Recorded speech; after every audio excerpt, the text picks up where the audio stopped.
Virgil Gus Grissom was selected as one of the original 7 astronauts. A family man and a veteran of several space flights, he was a national hero and was likely to be the first man to walk on the moon. But Grissom was also an outspoken critic of the space program and was quoted as saying, "Someone's going to get killed."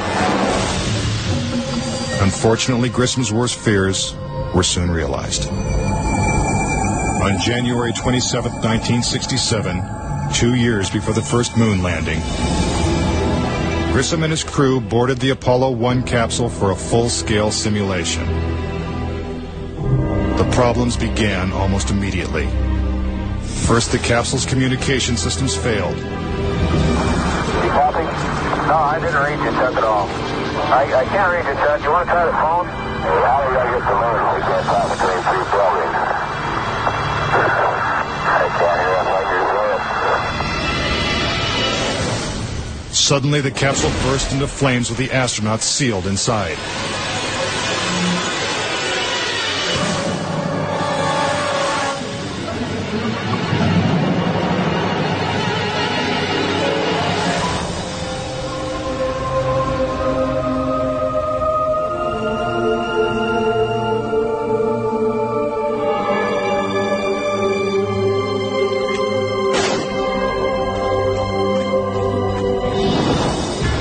Tragically, Gus Grissom, Ed White,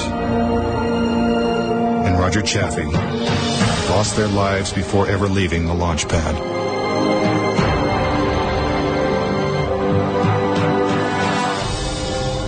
Gus Grissom's family believes the Apollo 1 fire was no accident. I think it was intentionally sabotaged by someone. It's been a question in my mind, what was found in the accident investigation and how was that handled? Was the CIA involved or whoever? But it was done intentionally. Grissom's family doesn't know who was responsible for his death or why it happened. But they say NASA knows the truth. Gus gave his life for this program, and I feel like that it is up to NASA to come forward and give us a direct answer to what really happened. Were Gus Grissom and the Apollo 1 astronauts victims of a tragic accident? Or were they intentionally silenced because they knew too much? We may never know. The cause of the fire is still a mystery, and the capsule remains locked away at a military base. But Grissom wasn't the only Apollo critic to meet with a suspicious and untimely death.